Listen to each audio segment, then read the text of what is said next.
to the Provo City Library podcast. I'm Erica Hill. I'm the Community Relations Manager. And I'm Carla Gordon. I'm the Library Director. And today's episode is super fun.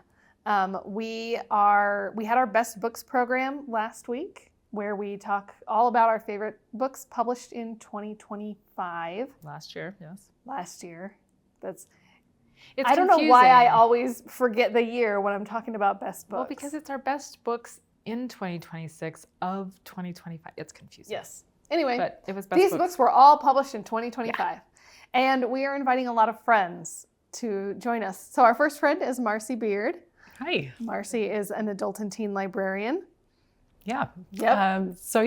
I think you're just asking me to tell you about two books, kind of like we did with Best Books. Mm-hmm. So hard. It's like picking your favorite children. I know. It is. And honestly, walking over here, I was like, which book should I talk about? But I think I'm going to stick with my original plan. Okay. I have two books I want to tell people about that I didn't talk about at Best Books. Excellent.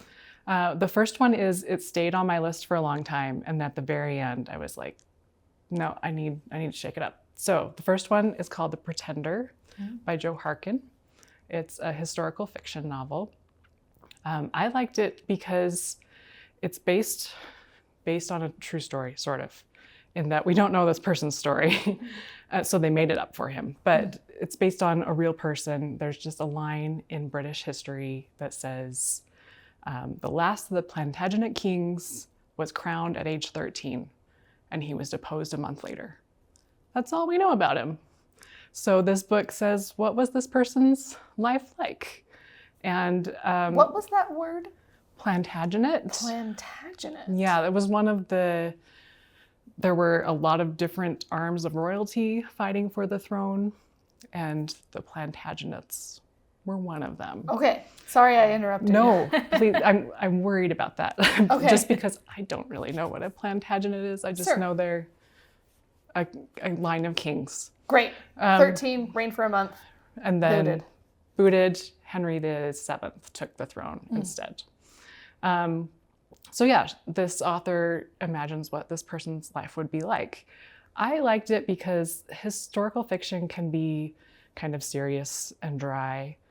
And because it was told the story of a young teenage boy, it's a little weird and a little like messy and awkward. I just smiled the whole time while I was reading it, even though I was reading about this kid who was getting deposed. It is sad, but it's also just a time period in history and a perspective in history that you don't see much. So I really liked that. Yeah. Does that mean he was killed or just taken off the Luckily, or would that be a spoiler?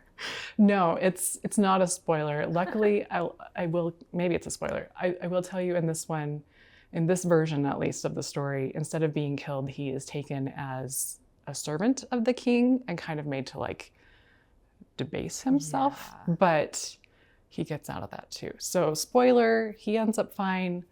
It's mostly like him trying to figure out the courts at a young age. That sounds horrible, but delightful as a book. It's horrible for as him. a personal.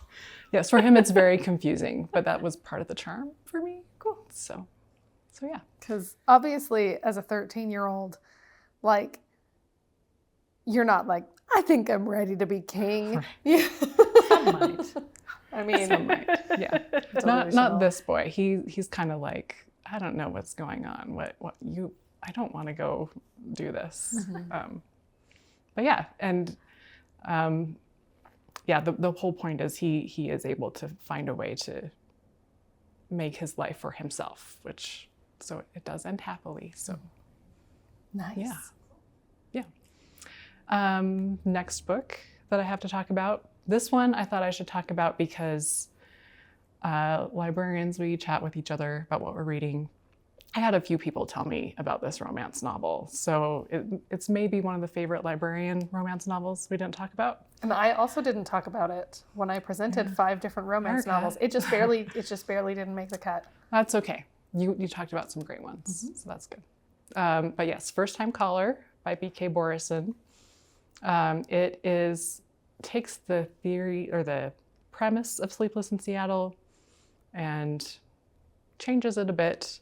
It's all set in Baltimore instead of Baltimore and Seattle.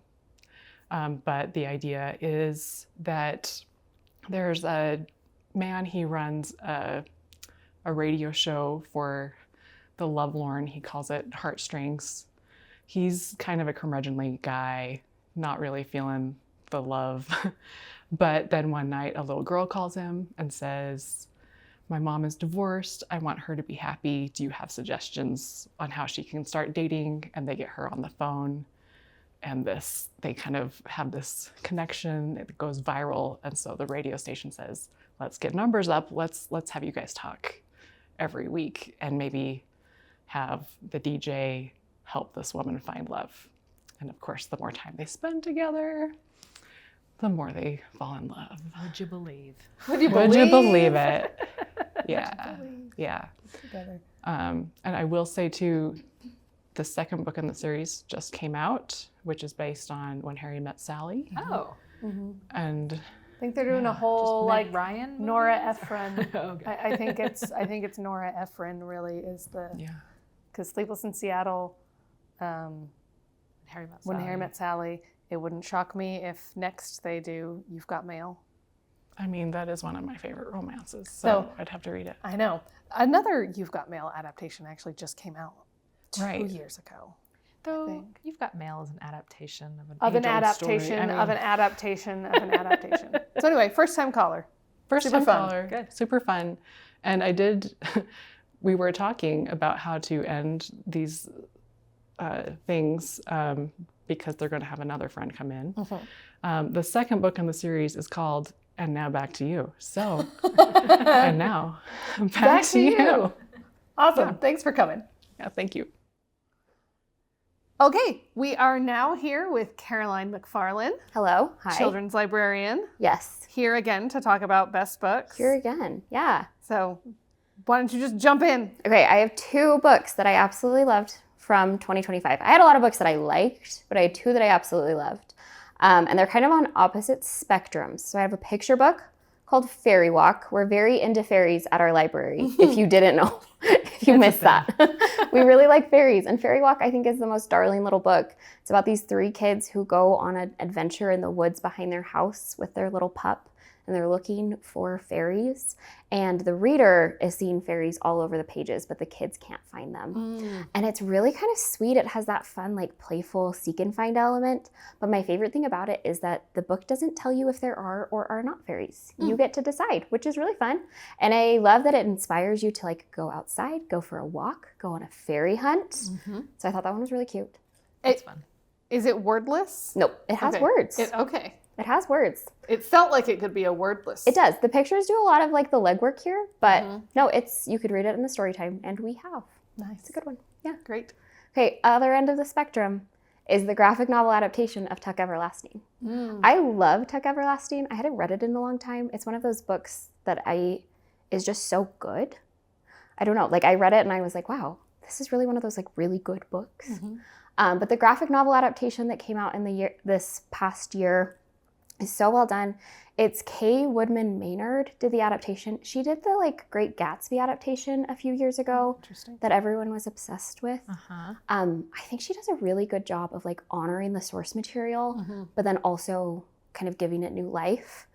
And I think this book, it just reminded me so much of why Tuck Everlasting is good, but it's also just a really good, beautiful graphic novel.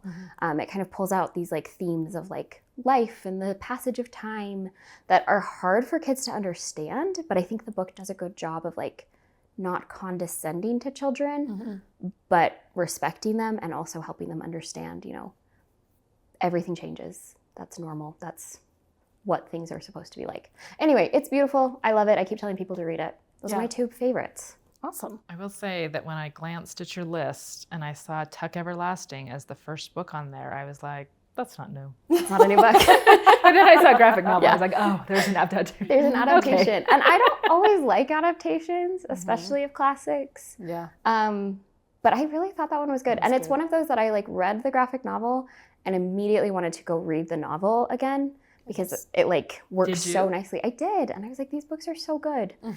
And it's really interesting because it was done with like Natalie Babbitt's estate really involved. which is like they complain about the movie because the movie is not very faithful to the book, but this graphic novel is. I've actually only seen the movie. Oh no, Erica. I know. You have 2 books to read now. Right? Yeah. You I do. read the graphic novel and the do. novel. Yeah, because it sounds It's great. It's sounds lovely. great. And they're short. And they're short. It's a kid's book. And it's a fairly short kid's book. Yeah. Yeah. Did it win a Newbery Newbery Honor. honor?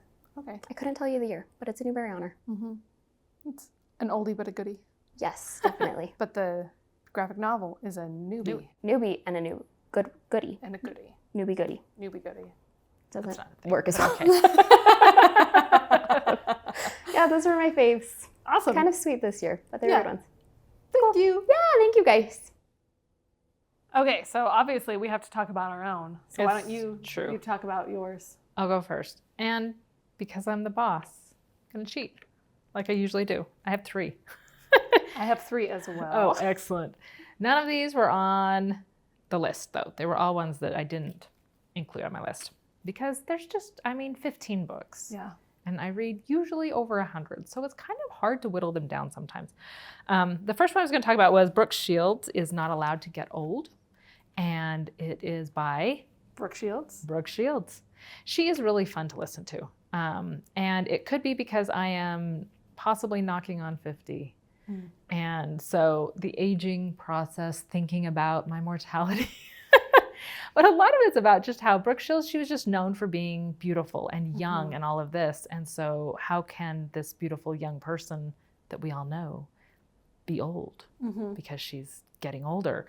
And she talks about like not wanting to be objectified and not wanting her daughters to be objectified, but when walking with her young daughters, they're the ones that get attention because they're young. And so that is, she's like, that shouldn't offend me, but it kind of bugs me a little bit. Anyways, it was really, she's just honest about aging and how it feels kind of more inside your head for her being a person aging very much in the public. So I really liked it. It was fun to read. And then Replaceable You, usually a Mary Roach book would always make it onto my best list. And I liked this one, but I didn't love it quite as much as some of the others. But if you've never read Mary Roach, you really should give her a shot. She writes like science nonfiction, but she's hilarious. So funny. She's so funny. And she just digs into something. She like finds a topic and goes crazy with it. She tries to find... Stiff is the like best. classic. Stiff is the best, for sure. This one was good. It's called Replaceable You. It's about like body replacement parts. So there's a part on prosthetics. There's a part on organ transplants. There's just things like that. So she, I know when she did Gulp, which was about the digestive tract, like she had a colonoscopy without Anesthesia? without anesthesia, like being awake, because she wanted to fully experience and be able to see what was going on. Anyways, she didn't do that with this. She had nothing replaced. But I would not put it past her. She does. She just wants to experience it and tell you what it's like and really like know. And so she's just really fun. And the science is always kind of out on the edge of like, this is what they're doing. This is where they're going. Can you imagine they can do this? Isn't this disgusting? Like all of these things. So she's fun. And she had a book last year that was good. And the last one was History Matters by David McCullough. He died. It was last year or the year before? He passed away, which is so sad, but he was very old. So it wasn't a shock. Slightly less sad. than... Yeah, sure. But he's written so many good history nonfiction books. This is a combination of a bunch of his essays and speeches and things, and it's edited by his daughter who worked with him a lot.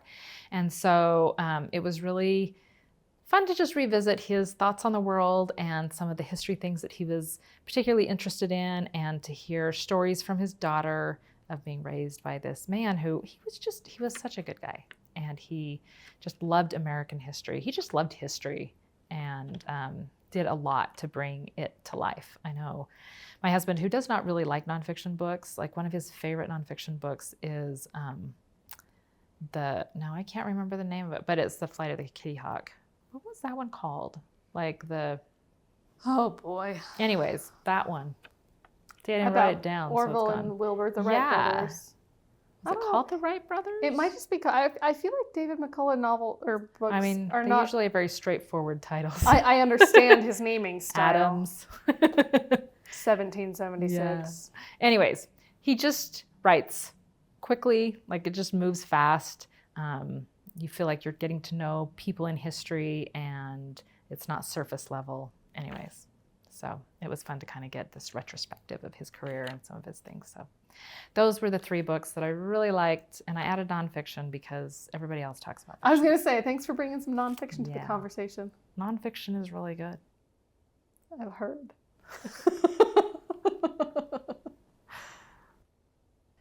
Okay, we're here with Rosalia Long. She's an adult and teen services librarian, and you presented in the teen session, Yes, I did. right? So, and you buy our graphic novels, I do. I buy our graphic novels. which means maybe you read a lot of them. Surprisingly, yes. I have a lot of love for them, so that's helpful with collection development. Yeah. So what do you got for us today? All right, so the first one I want to talk about is called Hello Sunshine, and it's by Keezy Young. So it's part mystery, part supernatural thriller, leans into the horror aspect a lot. But really it's exploring themes of friendship and mental health, queerness, faith, all of these things together. The artwork is super expressive. It's really beautiful. It really adds the atmosphere. It starts out with this brighter color palette, and then it kind of devolves into more chaotic and dark imagery. So the method of the storytelling is really enhanced by that. In regards to mental health that this is dealing with, and mental illness in particular, I wanted to point out that Keezy Young does suffer from bipolar disorder and has experienced psychosis. And so the experiences that she's writing about in this is reflective, but not the same. They very much are like, this is not me. They have done an autobiographical comic before, but this is just based on it. So that really adds, some good nuance and complexity, and it helps you avoid a lot of erroneous stereotyping that we can see when people are dealing with the topic of mental illness in literature. So it's really fabulous. It's, again, mystery, thriller, super fun. You're gonna get super sucked into all the characters and what's going on. The imagery, it does get scary. It is horror. This is not all light and fluffy. Not all bunnies and rainbows. It's not all bunnies and rainbows, but it's worth delving into, in my opinion. The other book that I'm going to talk about, it's another graphic novel. It's called Angelica and the Bear Prince, and it's by Trung and Nguyen. This is completely different in regards to aesthetics. It's bright and cutesy looking. It looks like it would just be frothy and fluffy, and you're like, oh, look at this cute little rom-com that I'm about to step into and enjoy for a little bit. But even though the artwork is delicate and softly colored, it is a really beautiful queer coming-of-age story, and it revolves around a pretty well fleshed out cast of characters. We get little bits from all their points of view, and even though it ultimately is a romance, it's dealing with a lot of grief. And so it's how different family members are handling that. You get a grandmother who's dealing with the passing of her husband that happened before. You get a mother and daughter, main character. They're dealing with the loss of their grandmother and mother. And then you're dealing with small town dynamics. And it really is, it's well done. The character development is there. Even though, again, you look at it and you're like, oh, just looks very cutesy rom-com. But I appreciated that it had an extra level of depth. Well, I love the title. I don't know why. Well, it's really good. Throughout the story, it's kind of centered around, I think I'm going to butcher it. It's a fairy tale. Oh, okay. East of the sun, west of the moon? You got it. That's the one. So it's kind of loosely on there. The author really loves fairy tales and whatnot. And so you do see little panels because it's surrounded, the storyline is revolving around a play at the local theater. And it's that play. So you'll see little snippets of the play in that. Is that the fairy tale that, and I forget her name, but she wrote Snow Child? wrote a book last. Owen Ivy? Yeah, I feel like last year's book that she wrote think, was that yes. same. Anyways. I haven't read that one, but I think when you were describing it to me, I was like, oh, that sounds like East of the Yeah. Sun, West of the Moon. Yeah. There's a bear. There was a bear. The bear prince. Sometimes a man. Sometimes was a bear. weird. Probably Sometimes a bear. maybe in this one. I maybe mean, not a you know, man. bear costume. Mm-hmm. It's the same, Yeah. basically. Cool. Yeah. I love Okay. fairy tale retellings. That's like one of my favorite things. Are they Vietnamese? They are Vietnamese and American. Mm-hmm. And so, yeah, it's super fun. A high school student, if you want a little bit more plot lines, they're dealing with a lot of burnout. And so this is a overachieving character, and she's just kind of maxed out on everything. So she has kind of swept everything out and kind of closed in on herself a bit. And then there is an internship that opens at the Log House Theater. Okay. And she loves the play. And so she decides that's the one thing that she can do. And so that's how she's reconnecting with her friends and family. Cool. Nice. Yeah. Cool. Sounds good. Even It's though so it's a fun. graphic novel. Even though sometimes we like to see pretty pictures. I know. I love them. I love a good graphic novel. That's great. Awesome. That's great. Thank you. You're welcome. Thank you. Thank you. Okay, our new friend is Amber Lau. Have you ever been on our podcast? I have not. This Oh, is a first. This is a first It's a time, first. which is hilarious because I see you all the time, every day. And I'm like, how have we not had you on the podcast before? Amber is an outreach librarian. Yes. She's been at the library for a long time. Long time, since 2000. So Yeah. Like it's been a while. a year less than me. Yes. We've worked together for a very long time. We have. Yeah. We have. And All we been- still like each other. Yes. I know. They Isn't do. that amazing?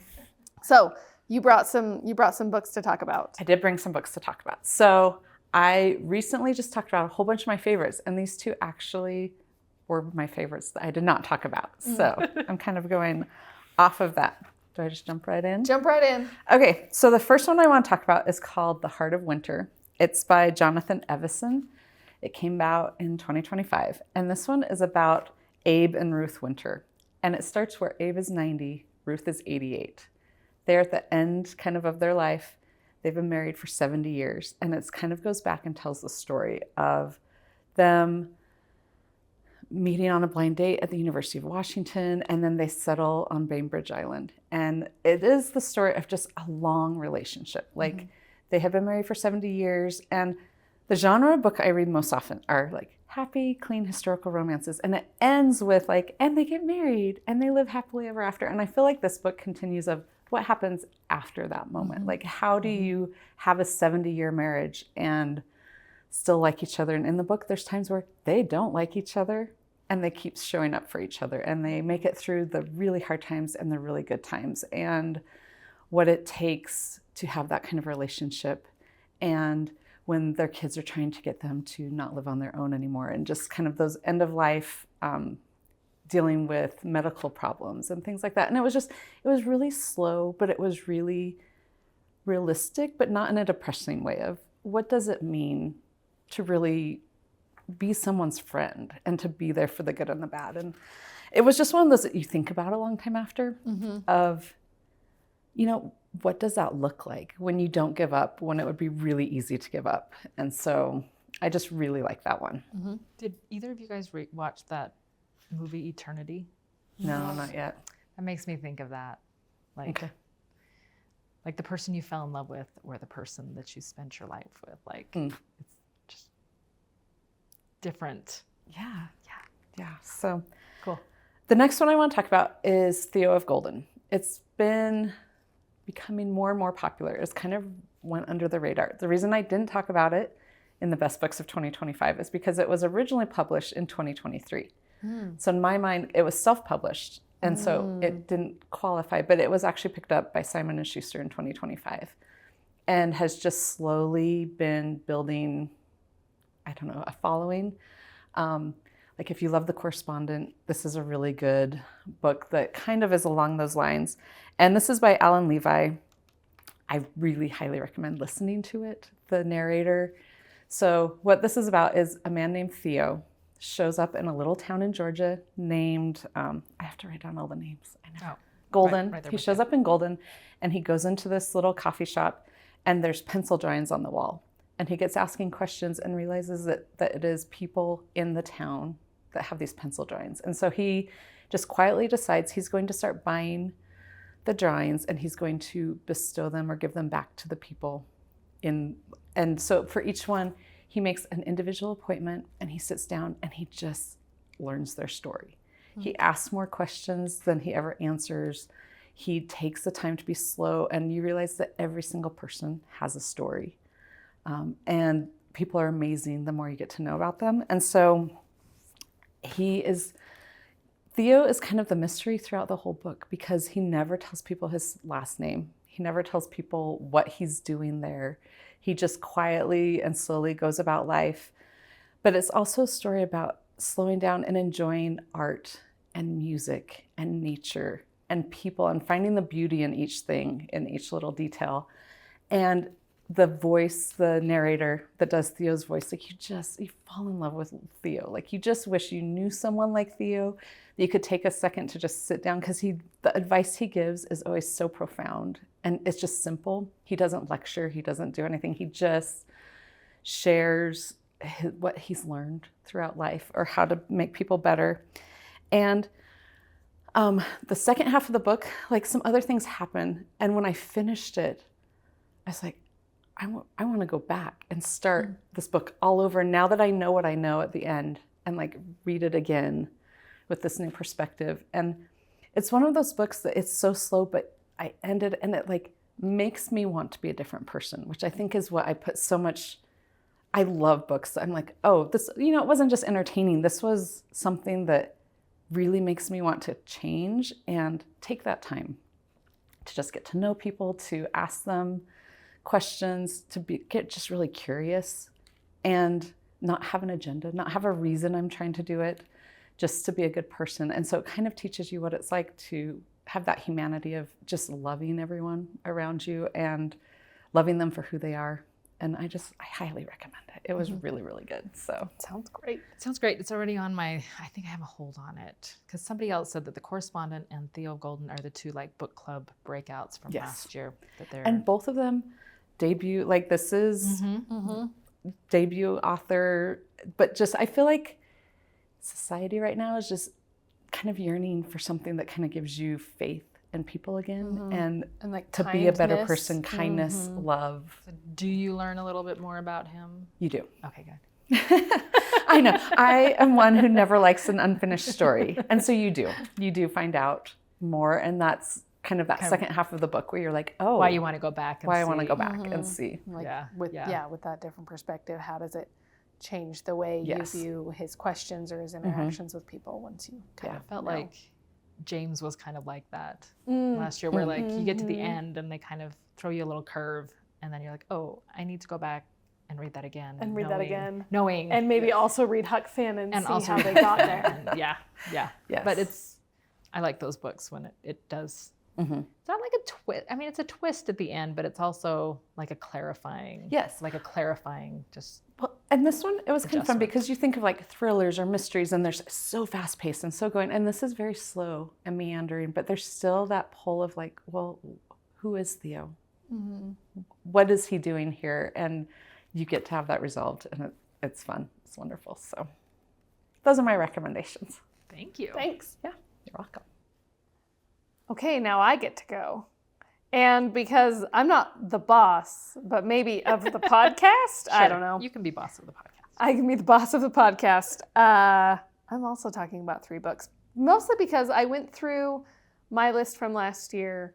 I was looking through my ratings, and I rated 3 books published in 2025 with 5 stars. That's like my super recommend, I loved it rating. 4 stars is, yes, this was very good, I recommend it. So not many things. I appear, as I was looking over the history of my ratings, I appear to have gotten more choosy. See, maybe more liberal with the 4s, but nobody will ever know what I've ranked things, but I feel rude if I give it anything less than like a 4 or a 5. Oh, that's funny. Which is dumb because it's just me. Yeah. Oh, mine's as public as my Goodreads, I guess. Oh yeah, I don't do Goodreads. That's fine. Anyway, there are 3 that I rated 5 stars. A couple we've talked about before, but I'm going to talk about them again because they bear repeating. The first I don't think we've talked about on this podcast yet is The Favorites by Layne Fargo. This book I've heard described as Wuthering Heights meets Daisy Jones and the Six, and that is so accurate. It is a loose Wuthering Heights retelling. I discovered as I was Googling. That story needs retelling. That story. I think sometimes when somebody thinks, I want to tell a complicated love story, Okay. they think about Wuthering Heights. But the main characters in this are Kat and Heath. And like at one point, Heath is partnered with Isabella. Like I was like, oh, I wonder if that was on purpose. And then as I was actually reading a Wuthering Heights summary, I was like, oh, It's on purpose. yeah, this is a loose retelling. Anyway, it's set in the world of competitive ice dancing. So Kat and Heath comes from the foster care system. Kat is an orphan being raised by a kind of abusive brother, but they, bootstraps and passion pull themselves out of that to become just really competitive in the ice dancing world. But they do have a kind of, I'm not going to call it toxic, which is where I think Wuthering Heights goes, but they definitely have a passionate, hot and cold kind of relationship. And it just, you sort of skate that edge, pun intended, of whether that passion can be a constructive or destructive force. And initially, like when they're skating, she loves to skate and he loves her. And so, like, what happens when she realizes, oh, I've gotten as far as I can go with this partner, and then what drives him to, anyway. So it's a lot about what drives us. It's a lot about where our passion can take us. And then it's told in documentary style. It's got the audiobook is excellent. It's got a full cast, including Johnny Weir, who actually is a competitive figure skater, or was. Now he's a commentator, I think. His character in the book is very funny. And so, yeah, it felt like Wuthering Heights meets Daisy Jones meets The Cutting Edge, which, Great. yeah. And to read it in a year with the Olympics. Well, it's two things I really loved. Wuthering Heights, I don't know. It's fair. Fine. It's fine. I liked Wuthering Bites. Oh, The vampire retelling. Sort of makes, it just made more sense. Yeah. I'm going to be honest about Wuthering Heights, which is that I was supposed to read it in high school, but I was doing a lot of things and maybe had some undiagnosed medical conditions that made me very tired. So I slept through, like I kept trying to read it and I just kept falling asleep and kept falling asleep and kept falling asleep. And then I was like, well, it was an AP Lit. And so I'm like, I've got to get it somehow. And so I tried to watch the movie, same problem. So like my recollection of Wuthering Heights, I should maybe return to it, although Maybe it's fine. The Favorites was better. Yeah. So You got the story. I got the story. Sorry if I offended any Wuthering Heights fans there. Okay, my second 5-star read of 2025 was Everything's Tuberculosis by John Green, which I think we've talked about. I think we did. Maybe. But it's really good. John Green is an excellent communicator in general. I love his Vlogbrothers stuff. I like his YA fiction. And he, for some reason, got obsessed with tuberculosis and decided to write about it. And it's to our benefit. It was really good. Yeah. And it's nonfiction. Look at you. And it's nonfiction. I know. I'm branching out. Yeah, tuberculosis could be a lot more solved if we kind of all got together and worked on it. And by we all, I don't mean Actually, we yes. all. But this is a great, like, part history, part memoir, part inspirational medical story. Yeah, he does a good job of bringing people into it. Like, Mhm. you learn about people in Mhm. different, trying to solve it, having it, Yeah. family member, like all of that. So Yeah. it makes it a really personal story, while also telling this bigger story of Yeah. the history of, and the fact that we could get rid of We it could- entirely if we if just, we just put some money Mhm. in some places. Yeah. Also, a great thing about John Green is I feel like he is kind of a put his money where his mouth is. Like, he and his brother are building a hospital, mostly focused on, like, women's and infant care. But I think that having gone down this rabbit hole, I think he's probably, that might be phase 2. I would like to believe that if I wrote a book and made a whole bunch of money, that I Mhm. would build a hospital. Yeah. I don't know. I would like to believe that about us too. I could possibly just give it to the library. Always an option. Always an You option. can always leave all your money to the library. Or hospitals. Anyway, my final 5-star read was The Correspondent, which, again, I know that we've also talked about. One thing I will say, as I was thinking about what else would I say about The Correspondent than what's already been said, is that sort of like when Amber was talking about Theo of Golden, I'm like, yeah, The Correspondent is like that. It is really a celebration of normal moments, little things, like normal people. There's our main character, Sybil, is remarkable in the fact that she writes letters in a way that many people have sort of let go by the wayside, but like her life is a normal life. And I feel like it's as much a book about writing and how the act of writing is an act of observation, but the act of observing makes you just love and appreciate the world you're in a little bit more. I think that's why people find it inspiring, is because it's elevating these normal moments. It's helping you see how fun and quirky and beautiful just the little moments can be. And I love that. So Great. It was a good book. It was a Highly good book. recommend. Read The Correspondent.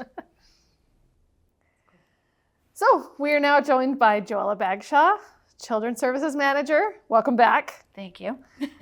You've got a book and more books to talk about. Yes, the first book I want to talk about, this is probably my favorite book that was a picture book, and I was so disappointed that no one gave it an award this year because I thought it was beautiful. So this is A Gift of Dust, How Saharan Plumes Feed the Planet. It's a nonfiction, and it's illustrated by Juana Martinez Neal, who got a Caldecott honor for Alma and how she got her name. I never knew dust could be pretty. But in this book, dust is pretty. And it talks, I'm just going to show a couple pages, but it talks about how dust starts and how there's this Saharan plume that goes all the way across the Atlantic Ocean, and then it feeds the Amazon and all of the plants and animals over there. And we wouldn't have so much air and animals and clean things without this crazy bit of dust that weighs more than like 24 something million tons of school buses or something like that if you put it all together weight wise.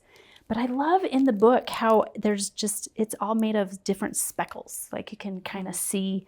And so it's very evocative of what dust is like, but it's so beautiful and gives such information in a way that a young elementary age kid could actually understand the importance of it. So anyway, this is one of my favorite nonfictions for the year that I shed a tear or two over when nobody else realized how brilliant it was. It's fine. We can make a gold sticker. I know. Put it on. Put it on. Provo City Library, best book of 2025. Juana Martinez Neal will love it, I'm sure. So anyway, Really pretty. and it's by Martha Brockenbrough, who does a lot of other nonfiction stuff. So well done, really well done book. So the second book I want to talk about is The Invincible List of Lonnie Lee by Vida Bybee. And the thing about this book that was really fascinating is the opening scene, the character Lonnie Lee, she is kind of an anxious person who loves music. She's the 7th of 8 kids, and they're all amazing. And so she's like, I'm not amazing, whatever. But she's at the top of a hill at a park, and it's a park where there's kind of like a round cauldron-y thing, and it dips down into the middle, and everyone's playing rugby down below. And as I was reading, I was like, this kind of reminds me of Rock Canyon Park. And I was like, this is kind of cool. And then she talks about how her younger brother is playing rugby, and she runs down the hill to him at one point. And then her dad's like, okay, it's time to leave Rock Canyon Park. And I was like, oh, this book takes place in Provo, Utah. And then they have to go on an errand to Orem and things like that. And I was like, okay, this really is. So it's cool for the fact that it is here. It's our local history. And Vida, I don't even know if I'm saying her name right, but she went to Brigham Young University and was here for a little bit. But the main point of the book, it's kind of like there's the Chinese legend of the 8 invincible brothers or the 10 invincible brothers, and how they all have different strengths or powers. Super strength, super stretch, super tears is one. They can cry so much that they make a river. Super hearing, super speed, that kind of thing. And anyway, Lonnie Lee, she and her music group, she plays the saxophone, are invited to go to England to go perform in a concert. And her younger brother Gavin was going to go because he's really excited about Cooper's Hill, where you can run down the hill after a wheel of cheese and probably break every bone in your body. Anyway, he wants to do that. But right before their family goes, Gavin has some heart problems because he was born with a heart defect. So he has to stay behind. And he's like, honey, please be like the Invincible Brothers and do something special like all of the brothers would have. And at the end, please race down Cooper's Hill for me. So it's this beautiful book that has Chinese mythology woven in, but it's about figuring out who you are, what you want to be, self-awareness, music, culture, all these things mixed in with a little bit of Provo, Utah at the beginning and end. So, Provo, Utah sprinkled in. yeah. Juvenile fiction? It's a middle grade. Middle grade, okay. Straight up middle grade. She's 13 in the book and is in middle school, but straight up middle grade. It's so good. Anyway, those are my 2 books. Did it win awards? No, no, I didn't talk about any of the ones that won awards because I figured everyone would know those. That's true. Those are easy lists. But these other 2 should have won. If I was on the award committees, we would have talked about them at least. So Awesome. We can always make a sticker. it's true. Joella pick. I mean, that's just as important as Newberry Caldecott, I'm sure. Ooh, we could make like a little jewel and be like, Joella's Jewels. There you could just go. like, it would be a special award. It's like the stick-on jewels we have in the crafting We're not doing section. that, but okay. Could you imagine shelving those with little No, jewels oh my sticking gosh, out? that would be horrible. Let's not do that. That was a bad idea. Shut Bad that idea. down. Shut that down. Anyway, there you go. Okay. Awesome. Thank you. Thank you. You're welcome. Okay, and lastly, we're joined by Jen Bruton. She is on our library board and helped present in our young adult session, our teen session of best books. So, what you got for us? Well, first of all, it was really fun to see some actual teens there. Oh, Really fun to see a bunch of kids, mostly girls. That's okay, but it was so great to just see some teens there. It was fun to get their reactions. So my 2 favorite books of the 10 that I listed, the first one is Our Infinite Fates by Laura Stephen. It's a great romantasy. Evelyn and Arden are cursed to, they live a life and then they die, and they live a life and they die. And in every life, they are cursed to murder each other before the age of 18. oh, Yeah. Like, one has to kill the other, or they both have to kill each other? One has to kill the other, Okay. and then they both die. Oh. Yeah. So it opens up with them actually getting married in a Viking marriage and standing at the altar, they come to the realization, like they realize who they are. It's like they have this moment where they realize, oh, I'm supposed to do this. And they kill each other at the altar. It's like the greatest opening ever. Wow. I know. Yeah. And then so over and over again in all these different like time periods and places. And at the end, Evelyn, she realizes her younger sister is going to die of cancer, and she doesn't want to die before her sister is saved. Anyway, so she's trying to evade this curse and hasn't figured out who the Arden guy is yet in her life. And Do they have different names? yes, different names, different genders throughout. Yeah. So it's just their soul like reincarnated. Anyway, the twist at the end is really awesome, which of course no spoilers, but like, yeah, I was so surprised and it was great. It was a really sweet love story as they murder each other. That's Right. Yeah, but it was great. What's love without a little murder? That is really interesting. Yeah. That sounds. Yeah. I was going to say, fascinating. I don't read a ton of YA anymore. You've piqued my interest. Right. It's not like, I feel like sometimes the YA romanticities follow this same. Yeah. There's not Right, a the love same triangle. plot. There's. Right. There's not a love triangle. Right. Yeah. It was not predictable. And I loved that. Yeah. So Cool. that was Super great. fun. Yeah. Okay. So next book is One Step Forward by Marie Flincham Or Atkins. Marcy. Marcy. Sorry, Thank you. my handwriting's bad. That's okay. Marcy Flincham Atkins. So it's actually a historical fiction told in verse. And I know a lot of people are like, I'm not interested in that, but I forgot it was in verse as the storytelling was so good and it just moved through so quickly. It's the story of Matilda Young, who was the youngest female suffragist, so nonviolent. Suffragette, use violent means suffragist, nonviolent. So Matilda Young, she was 15. She was standing outside the White House picketing President Wilson asking, when are you going to set women free?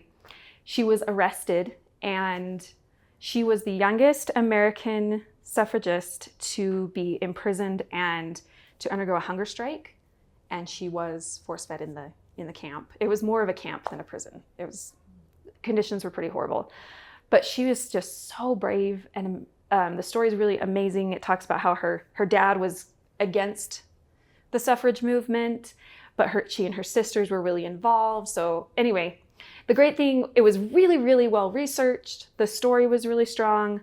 At the very end, she kind of goes through this is what happened to so-and-so afterwards, and like all of the big names that you may or may not know from the American suffrage movement. So yeah, I thought it was a really good introduction for young people to look at, like, what did it take for us to win the vote? And also that there were so many young women involved. Like, we see all these pictures of, like, Elizabeth Cady Stanton and all those type of people that they're like old.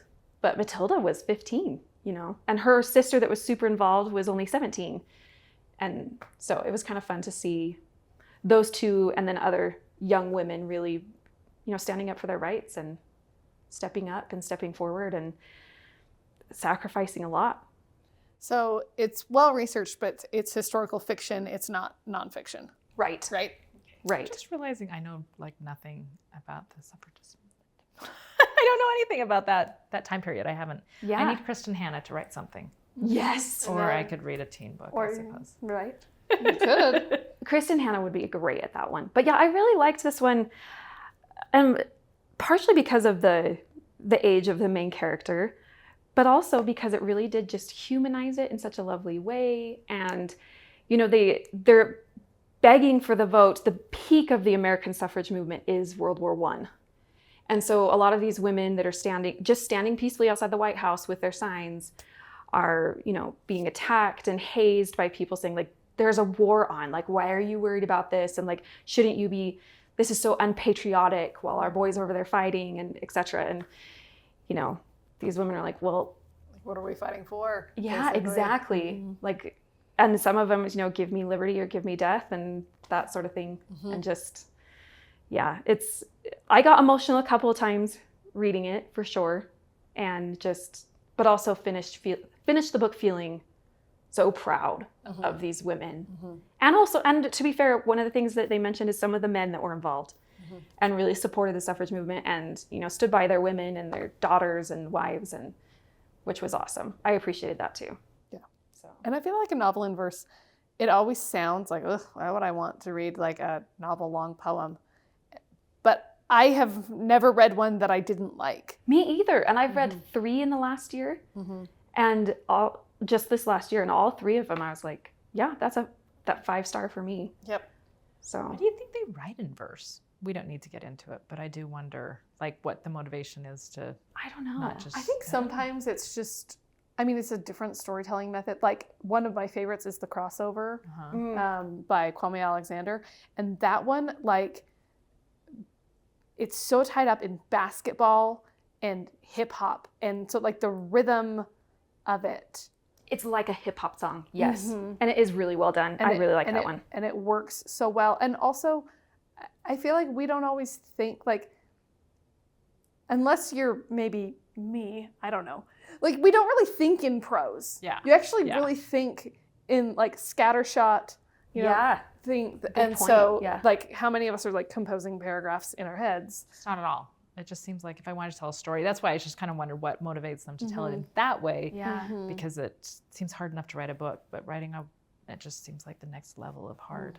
Yeah. But good for them. Yeah, and there were a couple, so it's broken up, like each chapter was a different poem. And I think that also was really impactful, like visually on the page, because you'd see like one chapter that's only like 2 lines.